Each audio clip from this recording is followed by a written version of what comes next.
dia era bem propício. Hoje é dia 13 de maio. Até o assunto que a gente vai tratar agora, de certa forma, ele tem um vínculo com a própria aparição de Nossa Senhora de Fátima. Tem uma relação com a mensagem que ela deu, né, em sua aparição aos 3 pastorinhos em Portugal. Então, o tema eu não vou, como já tinha conversado com o Rinaldo, a gente não vai se aprofundar muito, até porque o tema é bem complexo, né, para se estudar, para se aprofundar. Isso com o tempo de vocês, então o grupo pode se propor a esse tipo de estudo. Até porque vocês estão fazendo um trabalho em prol da missa tridentina e tudo mais, e tem realmente sim um vínculo com o tema que a gente vai tratar hoje, que é a questão de laicismo. Então eu vou explicar. Não sei se vocês já ouviram falar sobre esse termo, laicismo. Já ouviram? Então, laicismo, o que vocês são dentro da igreja? Vocês são leigos. Né? Então, o termo leigo, ele deriva de laicismo. Significa o quê? Significa a função, né, a função diferencial do sacerdócio. Então, o sacerdote, ele exerce uma função, né, totalmente de acordo com como é o sacramento da ordem, ele exerce uma função diferencial da que vocês exercem dentro da sociedade. Né? Então, isso deriva de um termo grego chamado laikos, né, que significa justamente leigo, para diferenciar, né, a atuação dentro da cidade, dentro da comunidade, né, de uma pessoa que não exerce a função ministerial, a função sacerdotal, que é própria do sacerdote. Né? E o Concílio Vaticano II, ele deu uma ênfase, de uma forma talvez também não equivocada, mas que as consequências dessa tomada de posição do Concílio Vaticano II, ela foi muito maléfica para a própria Igreja. Né? Deu-se, né, um espaço muito maior para a atuação dos leigos, ou seja, daquelas pessoas que não exercem a função sacerdotal. Então, essa questão dos ministros, por exemplo, na igreja, é uma função exercida por leigos, não é exercida por uma pessoa que teria uma competência propriamente dita para atuar dessa forma. E os vários grupos que foram surgindo, né, no decorrer do tempo, né, vários grupos de leigos, como a Renovação Carismática, os cursírios, um monte de outros grupos que foram surgindo, principalmente a partir do Concílio Vaticano II. E tudo isso tem uma relação, né, com esse termo que a gente chama de laicismo. Daí eu vou explicando o porquê. Justamente por um momento em que se vivia, né, na década de 60, que, principalmente nas questões políticas e culturais, onde o movimento hippie, os grupos que a gente chama de contraculturais, de contracultura, né, o movimento hippie querendo a liberdade total, né, não querendo nenhum vínculo, não querendo nenhum enraizamento, não querendo nenhum obstáculo para exercerem a liberdade deles de forma absoluta. Né? Então, de modo que a igreja se tornou realmente a pior inimiga desse tipo de movimento. Né? Só que essa manifestação cultural, ela não nasceu sozinha, ela nasceu de várias circunstâncias que foram ocorrendo no largo do tempo, ao longo do tempo. Não só no século XX, propriamente dito, no século XX passado, mas no próprio século XIX, século XVIII e especificamente a partir do século XV para cá. Então não é algo que se apareceu de uma forma totalmente nova. Isso foi consequência, né, principalmente do que, de uma forma mais aprofundada, a gente podia colocar de heresias. Então tudo isso são consequências. Então desde um estudo mais aprofundado também pode demonstrar que muito embora os vários inimigos que a igreja possui, muitas vezes eles não possuem vínculo entre si. Muitas vezes muitos grupos são opostos aos outros, mas a finalidade sempre foi a mesma e o ramo, a fonte de todos esses erros sempre foi a mesma, sempre foi uma heresia, sempre foi um ataque à doutrina propriamente dita da Igreja Católica. Então, como se fala em laicismo, sempre quando se tem um ismo no final, então, ou seja, laicos, né? De laico se acrescenta o sufixo ismo, isso significa uma ideologia. E toda ideologia não é um pensamento propriamente dito real, objetivo, né? Ou seja, é um termo criado pela mente humana tão só. Então, os critérios de bem e mal nós vamos aprendendo desde que nós nascemos, né? São critérios objetivos.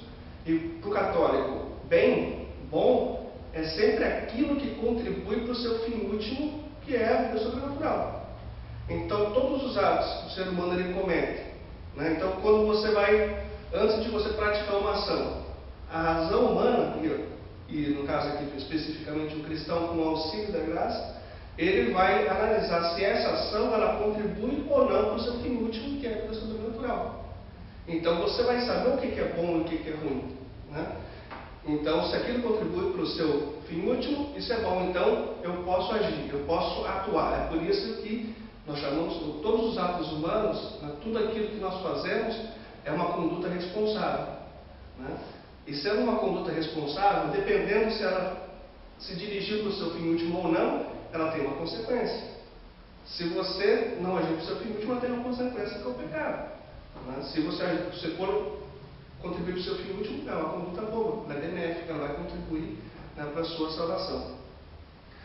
Então, então, como eu estava dizendo, uma ideologia, ela não acredita em nada disso. Para eles não existe uma verdade objetiva. Então é por isso que tem que se quebrar com todo esse tipo de pensamento. Então nós criamos uma nova mentalidade, né? E então é por isso que o laicismo ele é uma ideologia. Então, para entrar especificamente dentro do tema de uma forma mais tranquila, significa dizer que existe uma ordem temporal e uma ordem sobrenatural. A ordem temporal é essa ordem que nós estamos vivendo. Nós estamos no mundo, né? No mundo. Então, o local, o habitat humano, nós vemos que ele é laico por excelência. Ele é laico porque ele está no mundo, ele está no âmbito especificamente temporal. Existe a igreja dentro do mundo, que é a igreja militante. Só que nós estamos dentro do mundo, então é laico por natureza. Nós estamos no ambiente laico. A igreja, como uma sociedade diferencial, uma sociedade espiritual, ela vai contribuir, ela deveria pelo menos contribuir para que o homem dentro do mundo ele atingisse um outro fim que é sobrenatural, que não é desse mundo, né? Só que durante a história, muitas vezes o poder temporal, que a gente pode colocar como uma questão propriamente política, ele sempre esteve em conflito com esse poder espiritual. Muitas vezes ele vê harmonia, que foram poucas vezes na história, principalmente na Idade Média. Mas, via de regra, desde o surgimento do cristianismo até os dias de hoje, sempre houve um conflito. Sempre houve um grande conflito. E muitas vezes esses poderes eles se confundiram, né? Então, o termo laico, hoje o que se entende por Estado laico é um termo totalmente corrompido, né? Eu falei agora isso. Nós tivemos um problema disso propriamente dito, de experiência mesmo lá no Toledo, onde eu moro. Porque o poder público, né, o poder, né, temporal aqui dos homens, né, existe um projeto de lei para se construir um parquinho e um terreno que é da mitra diocesana. Então aquele terreno é da mitra diocesana. Só que ele nunca, esse terreno, a igreja ela sempre teve esse tipo de trabalho, né? A maioria das praças que tem, por exemplo, aqui hoje, aqui de Foz, eu não sei, mas até umas décadas atrás, aquela pracinha lá onde ficava o antigo fórum, lá perto da catedral, era da igreja, era um terreno da igreja, era uma propriedade da igreja. Então sempre tradicionalmente sempre existiu uma igreja, um mercado e uma praça, né? Isso é tradição em todo mundo desde sempre, desde a época dos gregos, né? E o que ocorreu lá em Toledo então, foi que numa dessas pracinhas a mitra cedeu para o município para criar um parquinho infantil, para que, como a comunidade já usava desde a década de 70 aquela praça lá como se fosse pública, então a mitra cedeu para a prefeitura para fazer o parquinho. Então foi investido, era para ser investido R$10.000 na construção do parquinho, para os membros da comunidade usar, sem fazer a distinção entre se o sujeito era de uma outra religião ou não, né, de uso público. Só que daí o pessoal departamento jurídico da Câmara onde eu trabalho, eles falaram que isso feria o princípio do Estado laico aqui no Brasil, porque o município estaria beneficiando a Igreja Católica. Só que também seria uma confusão de termos. Os caras não entendem o que significa o Estado laico. Estado laico significa uma neutralidade. E isso a Igreja sempre respeitou, de neutralidade, mas não de oposição entre os dois poderes, o temporal e o espiritual. Então, sempre que a Igreja privou, o que ela sempre prezou, foi de uma neutralidade. Então, ou seja, vocês políticos, né? Ou seja, dá César o que é de César e a Deus o que é de Deus. Então, vocês políticos, vocês fazem a atuação de vocês no poder temporal e a Igreja tem que ter liberdade para agir no campo propriamente espiritual. Isso que a Igreja sempre prezou, está em neutralidade, né? Não de oposição entre um e outro. Então, no caso ali, não houve um desrespeito ao poder, ao caráter laico do Estado. O que é por isso que nós chamamos essa atitude de laicista no sentido que é uma atitude ideológica de preconceito contra a religião católica. Porque justamente no sentido de que não há uma neutralidade, mas sim uma oposição do poder temporal em relação ao poder espiritual da Igreja. Isso vai se acentuar cada vez mais, vai piorar cada vez mais, justamente em outras manifestações, porque agora, em relação, teve uma audiência pública no STF, no Supremo Tribunal Federal em Brasília, sobre a questão das células-tronco, né? E da questão do aborto, em que vários grupos de católicos queriam entrar para participar dessa audiência pública, e eles foram impedidos de entrar porque eles eram católicos, né? Então diziam, não, o Estado é laico, vocês não têm que se meter em política. Não, isso aqui está acontecendo alguma coisa errada, está tudo equivocado. Porque esse impedimento ele não deve existir. Até porque o próprio ministro do STF, o ministro Gilmar Mendes, ele pegou e falou e que isso aí é uma atitude anticlerical dos próprios membros do STF. Ele é um membro do STF, ele disse que os parceiros dele, os amigos dele lá do Ministério, estavam tendo atitudes anticlericais, porque eles tinham tanto direito como qualquer outro de pegar e manifestar sua opinião.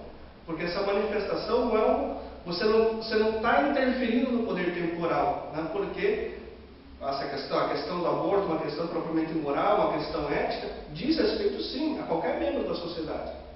Né? Tanto que essa questão de ser contra ou a favor do aborto não é uma atitude propriamente religiosa, uma atitude ética, uma atitude filosófica. Uma pessoa que não acredita em Deus, tem várias pessoas que não acreditam em Deus que são contra, né? Por uma questão ética. Né? Então, cada vez mais o católico ele vai tendo a sua atuação deixada de lado. Então, isso é um pensamento que daí, como eu disse, aqui eu estou colocando de forma geral, mas tem tudo uma explicação dentro de doutrina, principalmente depois do Concílio Vaticano II. Então, o católico ele vai tendo a sua esfera de atuação cada vez mais reduzida. E talvez, num futuro não muito longe, a sua manifestação espiritual vai ficar só aqui dentro da igreja e dentro das suas casas. Né? Você não vai poder estar externando isso para as outras pessoas. Né? O fato de você externar para uma outra pessoa que não é da sua mesma religião, né, que o fato de você ter relação de pessoas do mesmo sexo é um pecado e é contra a natureza das coisas, isso já seria algo abominável. Face a esse poder total, esse poder temporal. Então, o que se caracteriza propriamente por laicismo é justamente o poder temporal, ele está acima do poder espiritual. E isso nunca foi assim. Sempre existiu uma relação de equilíbrio. E principalmente na época da Idade Média, a função da igreja era orientar espiritualmente os leigos. Então você vê que, muito embora já haja uma corrupção dessa relação, do poder temporal está interferindo no poder espiritual, muitas vezes tem contribuído com isso com a própria Igreja Católica. Muito mais agora nesses tempos. Né? Então, que você vê, a missão da Igreja propriamente dita não é temporal. É por isso que se abomina vários grupos que centralizam a Igreja ou reduzem a Igreja a uma atuação pastoral propriamente dita. Pastoral no sentido de cuidar das coisas do mundo. Ou seja, a igreja dos pobres, né? A igreja dos... A questão, por exemplo, da campanha da CNBB, sim, não tem. Isso não é a função da igreja. Não é a função da igreja. É justo isso que eu ia falar. A questão da igreja dos pobres, né? A igreja dos desválidos, a igreja dos índios, a igreja dos negros, não sei o quê.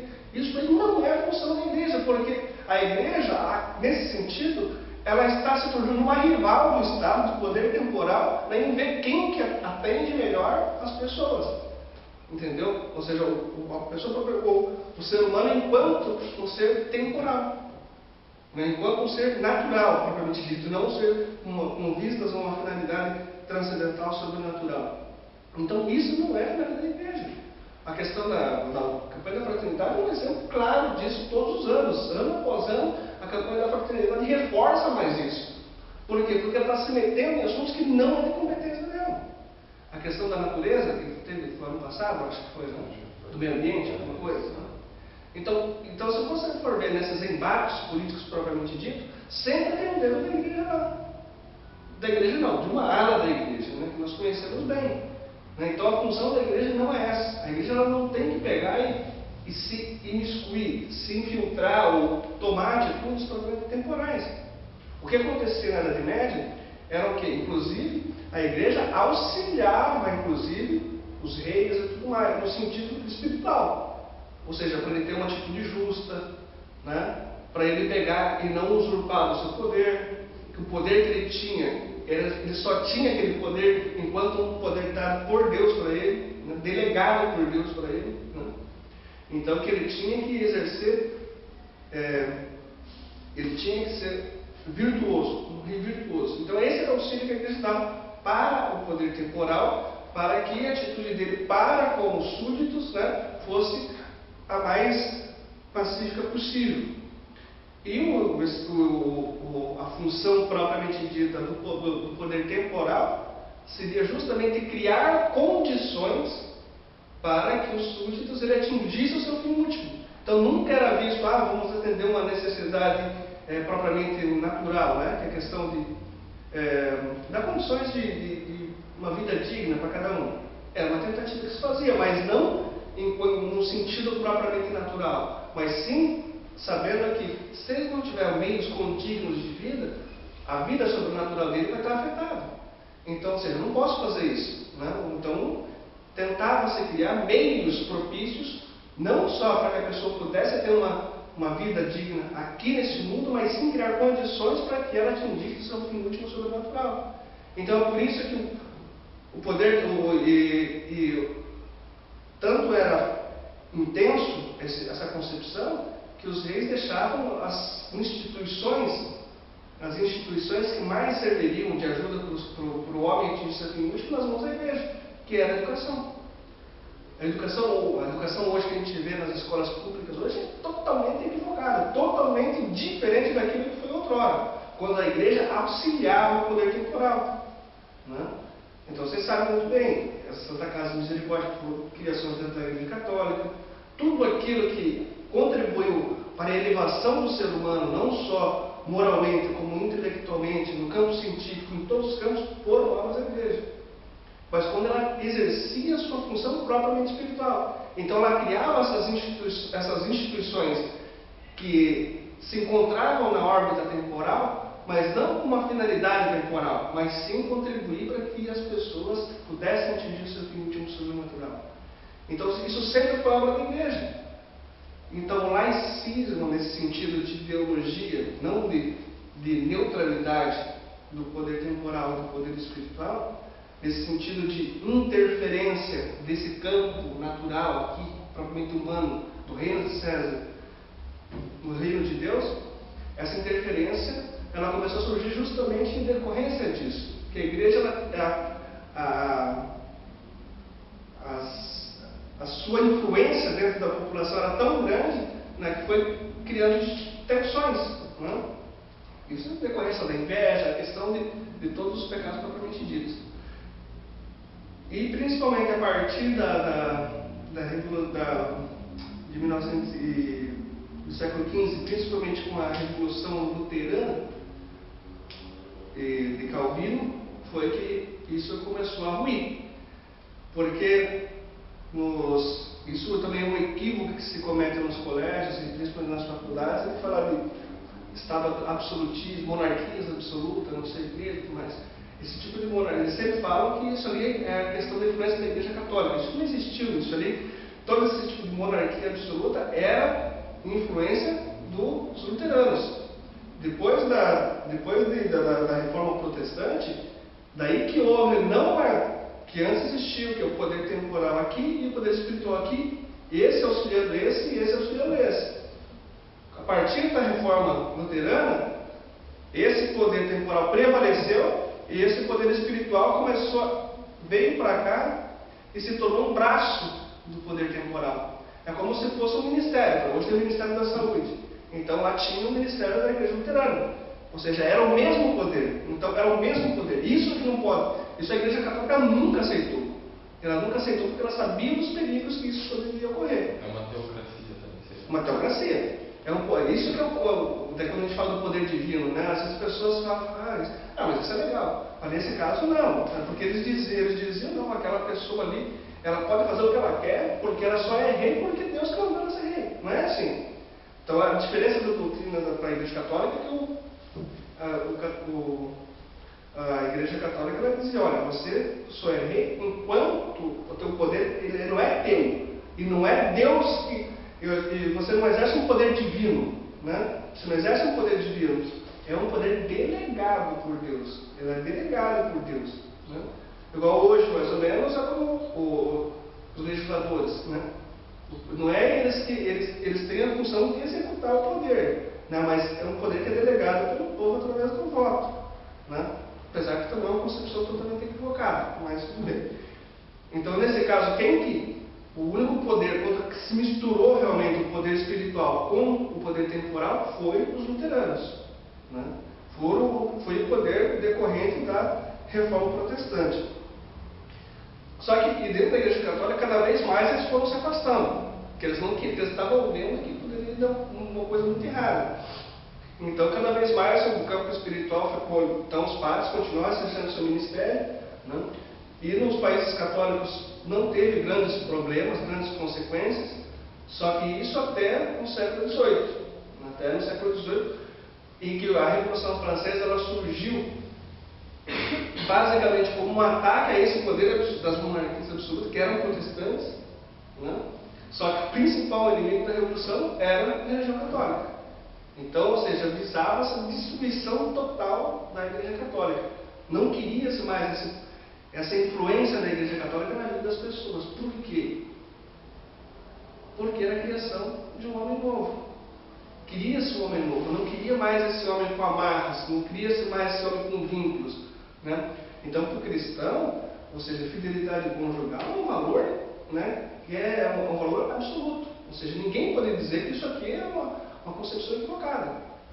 E tanto que a fidelidade conjugal é um dos preceitos mais, vamos dizer assim, mais fortes, impactantes da Igreja Católica.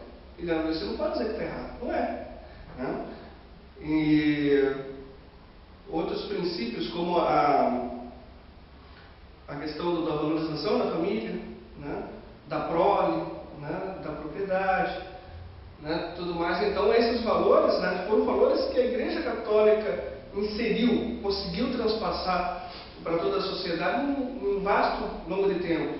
Só que essa concepção, depois da Revolução Francesa, tinha que mudar. Porque esse era um homem novo, não podia mais ficar preso a preceitos arcaicos, né, como eles diziam, e como dizem hoje, né, preceitos da Idade Média, não sei o que mais. O que é totalmente equivocado. Como eu disse para vocês, os preceitos da Igreja Católica, o negócio ele é tão simples como você dizer que 2 mais 2 são 4. Né? Essa é a questão, como eu falei para vocês, a questão de princípios objetivos.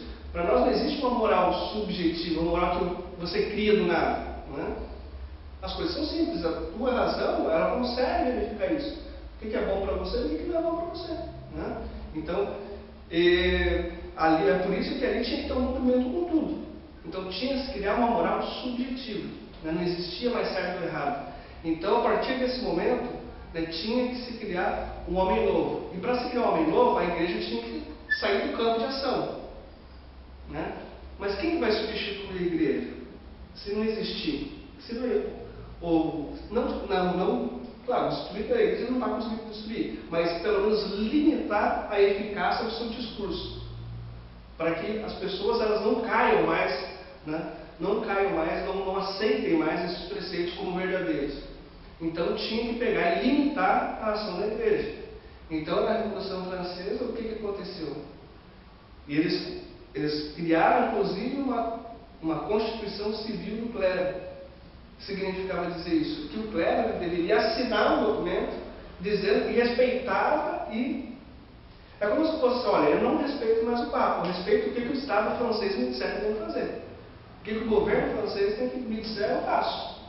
Então, ou seja, eles estariam pegando, não, a autoridade do Papa não vale mais nada. Eu sou um membro aqui do povo francês, então eu vou seguir aquilo, né, que o governo francês disser para mim fazer. Então, aqueles que não assinaram, depois, isso é interessante para ler, que é um negócio chocante. Você falar isso, muitas vezes as pessoas comentam aqui de coisas brutais que aconteceram no século XX, mas pega e esquecem de pegar e olhar para o século XVIII, que aconteceu principalmente com os membros da religião católica na França. Né? Então, os padres eram decapitados, freiras estupradas, né? Tudo esse tipo de coisa. Por quê? Porque não queriam se submeter ao poder temporal. Eles queriam ficar vinculados com o poder espiritual, com respeito ao magistério papal, né? E não seguir aquilo que o governo francês dizia. Então aí houve várias batalhas. Isso é um fato histórico assim, que é pouco estudado. Se fosse um fato onde a Igreja Católica seria em tese a vilã, como acontece no caso da Inquisição, que todo mundo fala um monte de horrores, via de regra mentirosos, né? Mas por quê? Por que se abre-se um campo de influência maior para que esses materiais sejam divulgados? Justamente para denegrir mais da igreja. Serve para isso, né? Agora, o fato, por exemplo, da Batalha da Vendée, que era uma região da França catolicíssima, porque uma região onde houve o ministério de São João de Montfort, São Luís Maria de Montfort, né? Então, que era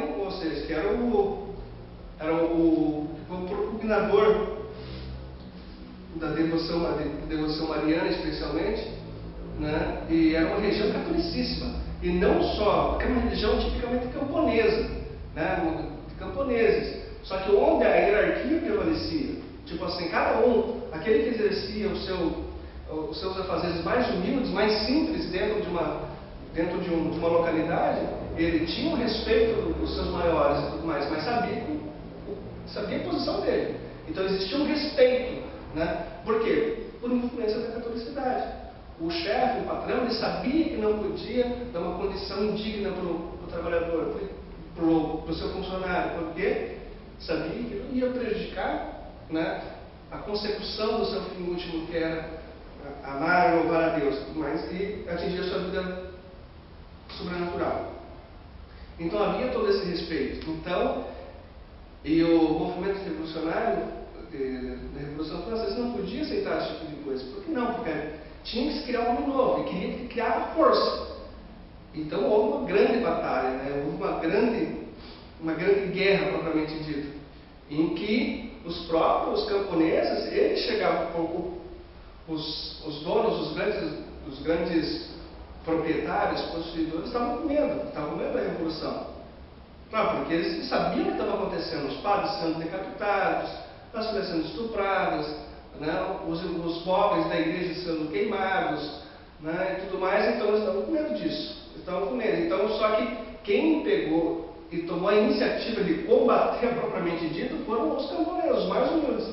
Só que chegaram e falaram, olha, vocês, né, são superiores a nós, então peguem uma bandeira, né, peguem aqui e vão para o campo de batalha.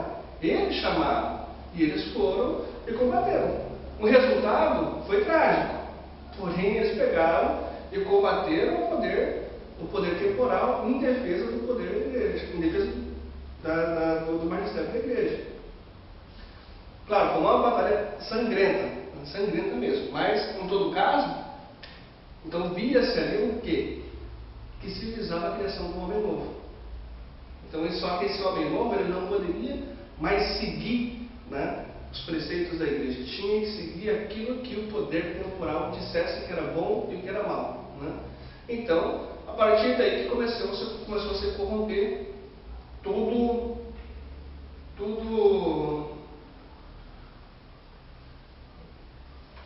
a vida temporal, a confusão entre a vida natural e sobrenatural. Só que nessa época começaram a surgir outras doutrinas, tudo mais, sempre em decorrência dos preceitos revolucionários, né? Só que nessa época, dentro da igreja, existiam grandes pontífices, né? Então, ali são regras morais para você seguir, né? Por exemplo, não matar, por exemplo, Código Penal, né? Matar alguém. Isso já é uma decorrência dos regulamentos. Ou seja, lá já está prescrito não matar.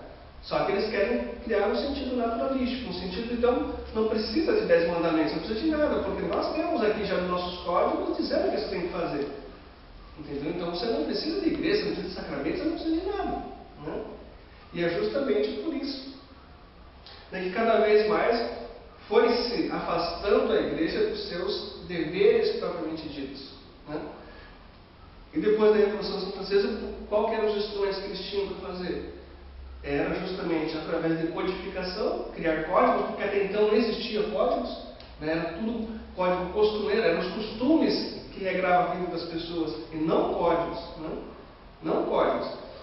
Então, a criação de códigos e o afastamento, o banimento da igreja da sua função de educadora. A partir da Revolução Francesa, todas as escolas foram confiscadas da Igreja Católica. Todas as instituições de ensino foram confiscadas. Ou seja, o governo chegou, está no cartório de registro de imóveis, está no nome da igreja aqui? Tá, é nossa agora. Confiscaram todos, não só os institutos educacionais, mas com todos os bens da igreja. Todos os bens da igreja na França foram confiscados e ficaram de propriedade do poder temporal.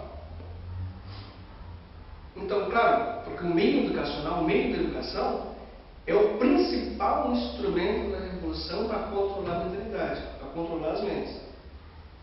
Para controlar, e como não só controlar, ele corrompe primeiro tudo aquilo que você aprendeu, apaga tudo aquilo que você aprendeu, não só que você aprendeu, e para criar um novo pensamento, com vistas a criar um novo pensamento.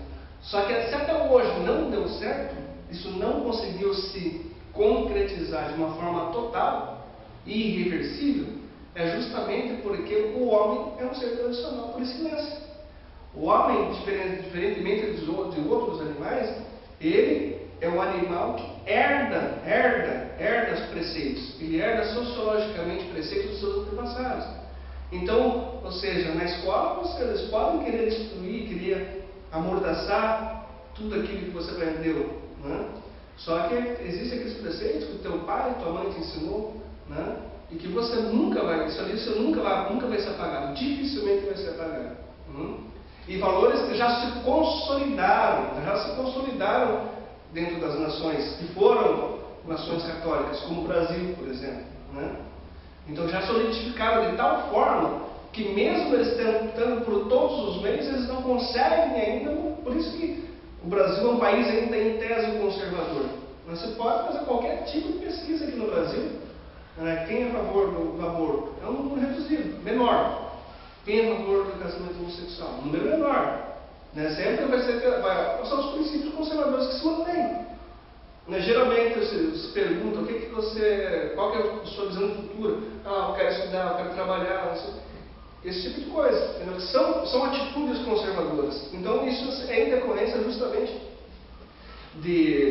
dessa herança que nós recebemos de nossos antepassados e que, muito embora se tente apagar, não se consegue, né? Então, principalmente, o campo educacional é o campo principal para que as ideias revolucionárias elas cheguem até as pessoas. Porque o sentido de revolução é justamente isso. Não existir uma permanência, não existir algo essencial, não existir algo de absoluto. Para eles tudo é transitório, tudo tem que estar em constante movimento, né? Só que o movimento, ele não tirou o movimento por ser tal, ele não te dá vistas a um fim, né? É por isso que todo movimento utópico, todos esses regimes utópicos, eles nunca vão se concretizar, porque o princípio em que eles se baseiam é o movimento.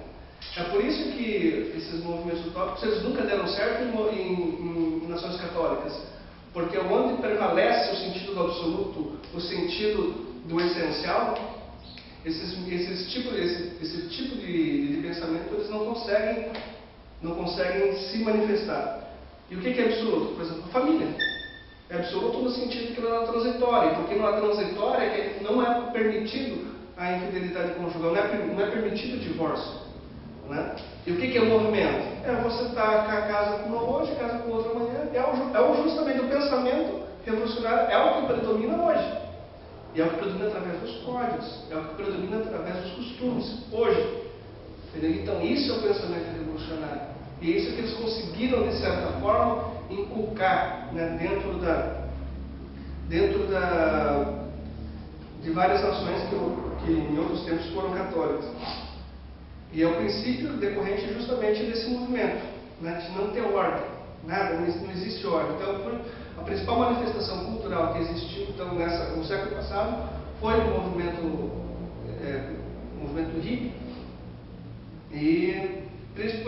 mas principalmente através da influência dentro das universidades. Então, a Revolução de Sorbonne de 1968 na Universidade de Sorbonne, na França, foi justamente o estopim. Foi o estopim para manifestações em todo o mundo, né, de liberdade, né, é proibido proibir, que é uma frase bem conhecida, né? É proibido proibir no sentido, só que a igreja nunca fez proibições. Isso também é uma alcunha que os protestantes fazem para a igreja, né? Fazem para a igreja, aquele católico lá, o cara vai na igreja e depois está fazendo coisa errada. Sabe? O cara fazer coisa errada é errado, é errado. Só que, ou seja, a igreja não vai ficar vigiando o cara, o sujeito, por quê? Porque ele tem livre-arbítrio. Né? É por isso que a gente tinha comentado antes. Todo ato, né, toda a conduta, principalmente do católico, mas é de todas as pessoas em geral, é uma conduta responsável. Né? É uma conduta responsável. Ela vai ter uma consequência se aquela conduta que você escolheu, ela não foi no sentido de contribuir para o seu fim último, que é sobrenatural. Né? Mas eles também fazem isso, só que é com um diferencial. Nós temos a possibilidade do arrependimento e da confissão, eles não. Né? Eles não. Então, em todo caso, só que esse tipo de pensamento ele não só influenciou a sociedade a partir de 1960 para cá, como entrou dentro do pensamento da igreja também. Né? Então é por isso que muita gente fala da igreja nova, do homem novo. Tudo quando vem com esses termos, igreja nova, homem novo, ambiente novo, tudo isso você pode olhar com incerteza. Porque isso não existe um homem novo, não existe. Existe o homem eterno, que sempre existiu. Né? Então tem um poeta que falava, né, que o homem ele é um miserável, né, com potencialidade de eternidade, ou seja, de vida sobrenatural. Potencialidade no sentido de que eu posso ser. Isso vai depender desses atos que eu vou praticar, né, ao longo da minha vida. Né? Você vai é uma potencialidade constante. Né? É uma potencialidade constante. Isso vai depender, a tua vida sobrenatural ela vai depender dos atos que você cometer aqui. Né? Então isso se manifestou dentro da igreja, e a igreja cada vez mais se afastou da sua função espiritual. Né? Cada vez mais se afastou. Só você ver as missas de hoje, tudo mais. Né? Ou as ações pastorais também da igreja também. Né? Não há uma preocupação com a sobrenatural, com a vida sobrenatural. Né? O Papa largou o Tiago. Isso tem umas coisinhas mais graves que eu fiquei sabendo esse tema atrás, mas depois a gente comenta.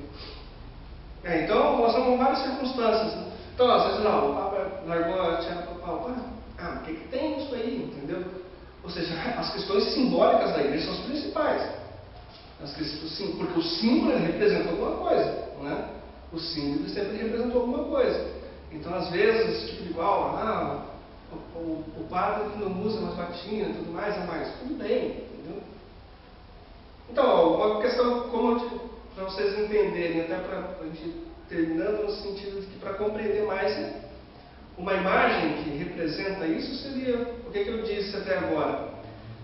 Que antigamente existiam dois poderes, né? Que se complementavam um ao outro, né? Que estavam em harmonia. A partir da reforma protestante, né? esse poder espiritual quis fazer parte do poder espiritual e misturou tudo. Né? E misturou tudo. Depois, o poder político quis pegar e destruir totalmente o poder espiritual. Né? E agora eles tentam viver em harmonia. Mas desde que a igreja não se misture, né? Não se misture no sentido assim, que a igreja, que a moral da igreja, ela fique no âmbito da sua casa, privado, né? E não se manifesta. Por quê? Porque o Estado tem uma moral, o poder temporal tem uma moral para dizer aquilo que você tem que fazer ou não. Então a igreja diz, o poder temporal diz, a vida não começa desde a concepção. Né? Então se a criança ainda não nasceu, então você pode matar ela no ventre materno mesmo. Não, então, se o poder temporal está dizendo isso, é uma regra moral que qualquer um pode seguir. Entendeu? Qualquer um pode seguir. Então, ele está ditando a moral agora. Ele está ditando o que é bom, o que é ruim, o que é justo, o que é injusto. Porque para a maioria das pessoas, se o governo ele diz, né, que pode fazer, então o que pode fazer? Né? Mesmo se a igreja diz o contrário. E como o magistério da igreja já não se fala mais sobre isso, né, as pessoas estão desorientadas. Então, via de regra, elas fazem aquilo pensando que, bom, se o governo diz que é bom, então é porque é bom. Se está no código, não é crime, então eu posso fazer.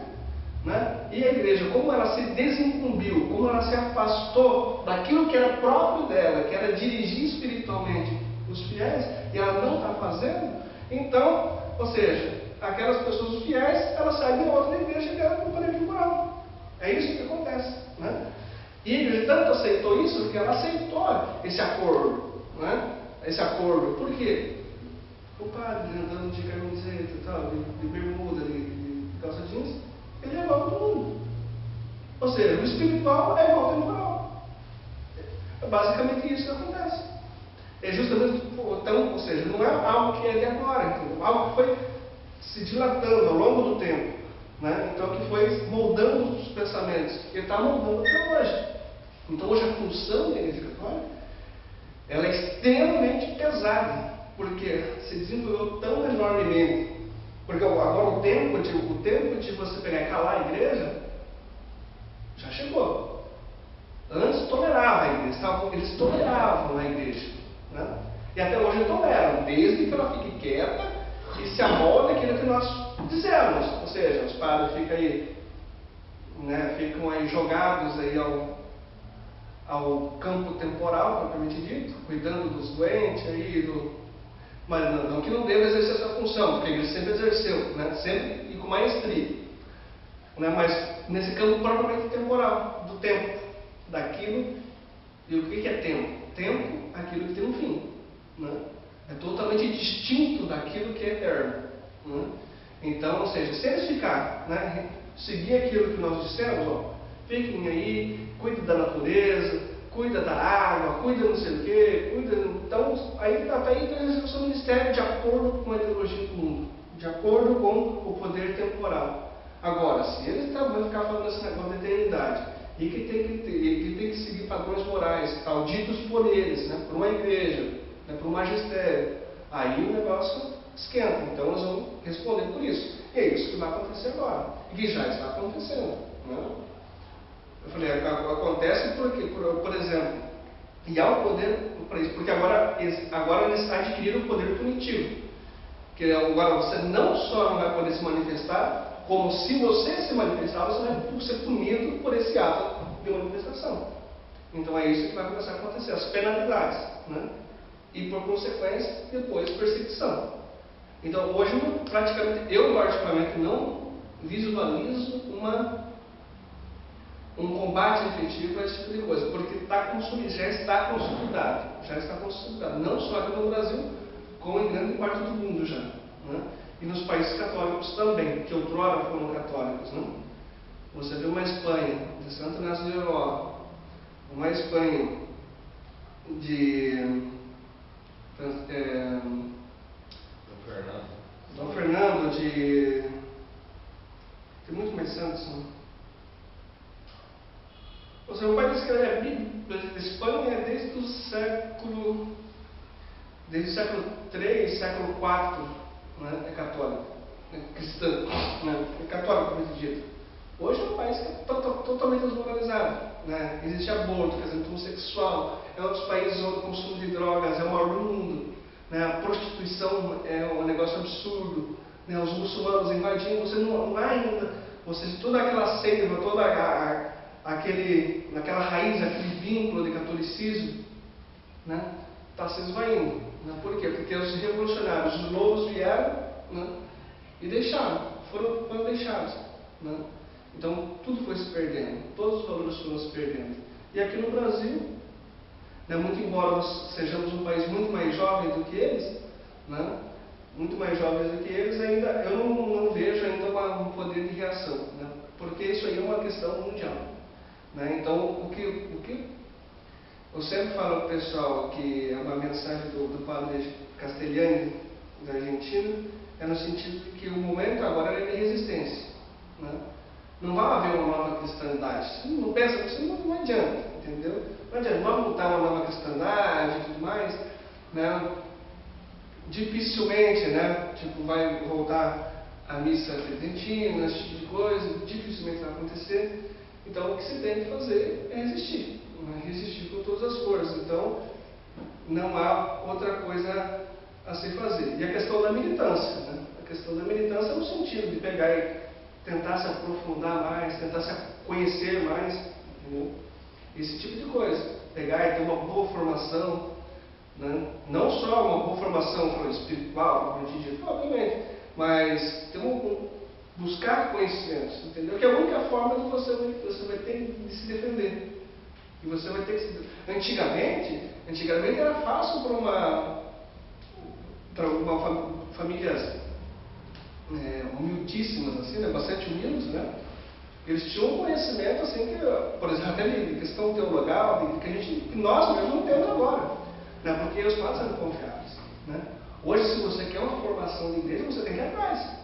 Antigamente você aprendia de catequese, hoje na catequese você aprende a desenhar, né? Você não aprende o que é, você não aprende aqui o catecismo propriamente dito, né? E catequese era simples, era só chegar com o catecismo aqui e pegar e passar.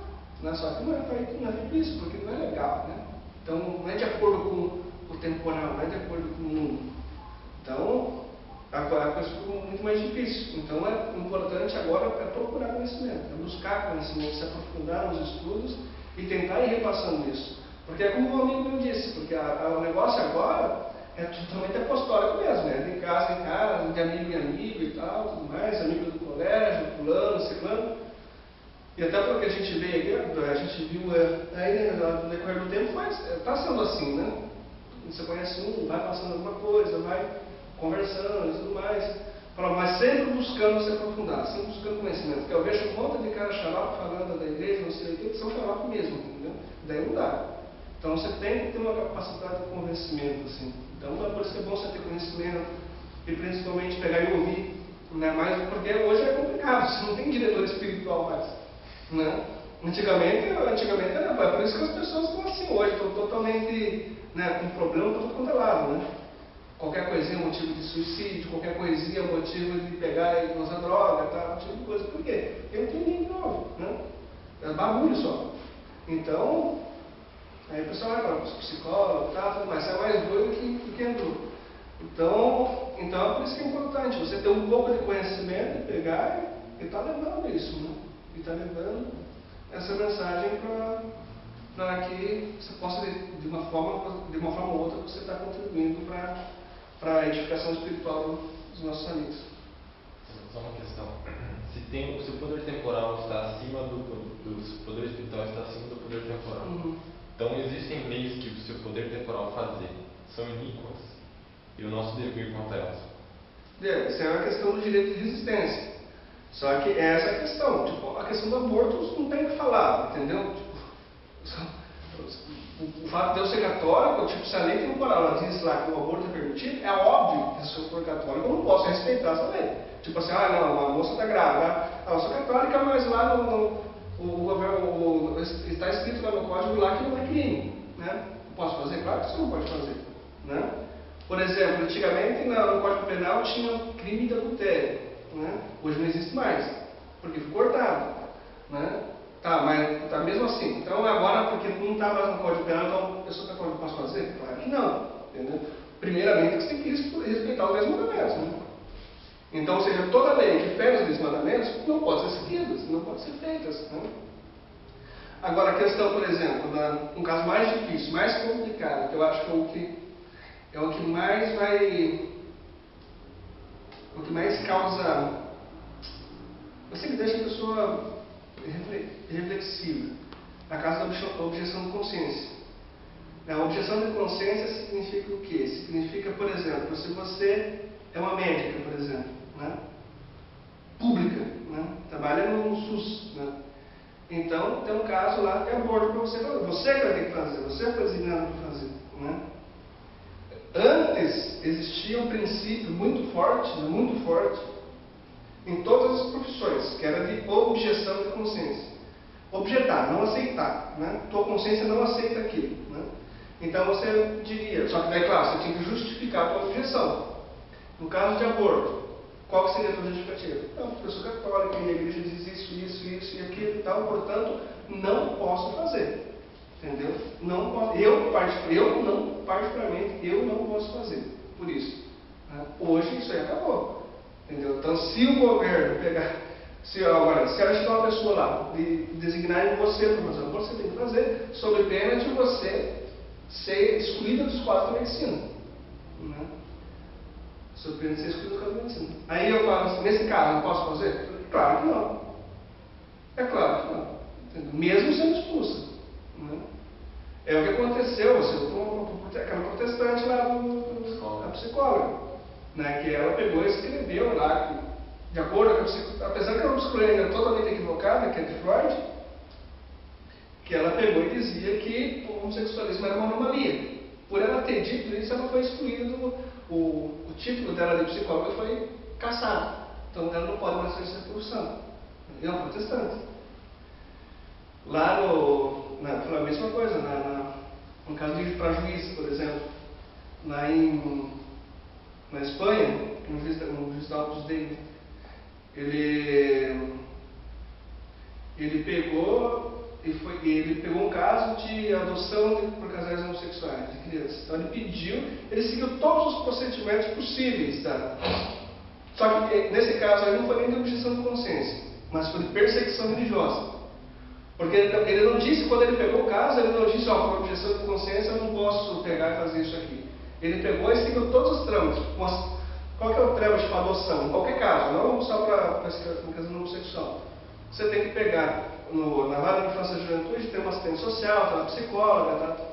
Esse pessoal vai fazer uma visita para o casal que vai adotar, para ver se existem condições ambientais para que aquela criança se desenvolva de uma forma saudável e natural.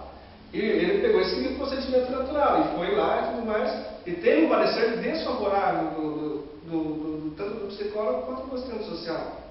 Né? E ele decidiu com base nisso. Só que como todo mundo sabia que ele era um juiz católico, porque ele é muito conhecido na Espanha, então já todo mundo começou a falar que era uma decisão pautada com base no preconceito, né, contra homossexuais. E daí esses homossexuais processaram o juiz. Só que como esse processo ele foi seguido até o Tribunal Superior, é que está acontecendo em vários... Isso é uma questão também, é um outro assunto mais sério também, porque em todos os lugares, esses cargos de Superior Tribunal Federal, lá na Espanha é Tribunal Superior só. Todos eles são cargos que o governo diz quem vai ser o ministro. E eles pegam, então não, a Dilma agora vai colocar 2 ministras novas no STJ. 2 mulheres, e uma vai ser lésbica. E todo mundo já sabe que vai ser lésbica. Não, porque ela quer que seja, entendeu? Justamente para pegar e politizar as decisões.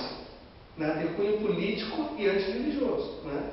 Então lá como cá, é da mesma forma. O governo coloca as piores pessoas possíveis que pensam como eles e que são anticlericais, que são antirreligiosos.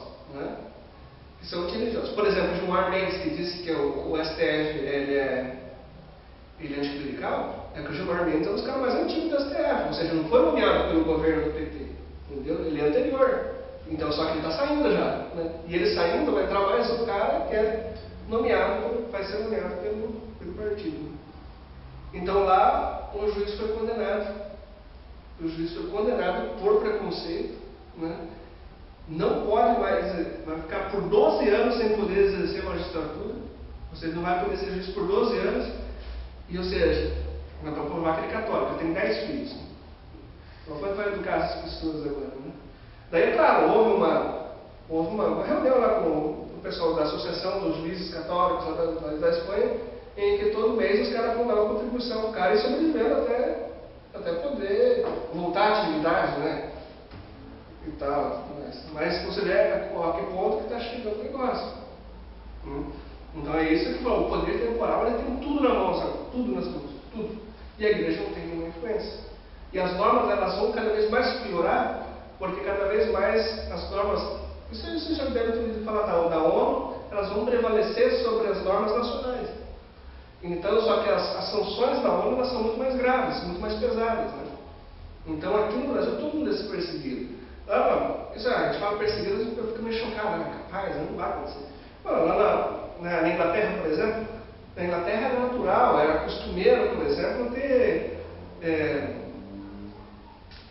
essa questão do orfanato, né? É costume da igreja, uma atividade da igreja, de cuidar dos órfãos e tudo mais. Agora, na ordem preferencial da adoção, eles têm que dar para homossexuais.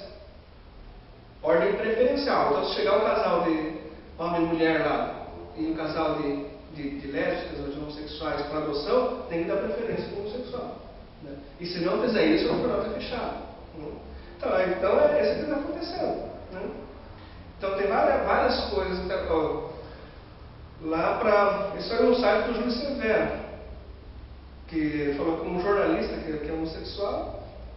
Ele sabia de uma pessoa que era, eu não sei se era católico ou protestante, e que era psiquiatra, né? Então sempre quando eu via alguém pedir conselho, né, em relação a esse caso de homossexualismo, ela sempre dizia o que a Bíblia dizia, né? E esse cara, sabendo disso, ele foi lá se passando por homossexual que queria mudar, né? Ainda falando que queria mudar e tudo mais. O que ela aconselharia? Ela falou isso, ele pegou e gravou todas as conversas que eles tiveram, jogou no jornal lá e ele está preso. Por preconceito. Ou seja, forjado. Isso não existe nem aqui. Aqui no Brasil, por exemplo, esse tipo de coisa seria chamado um flagrante forjado. Isso não existe no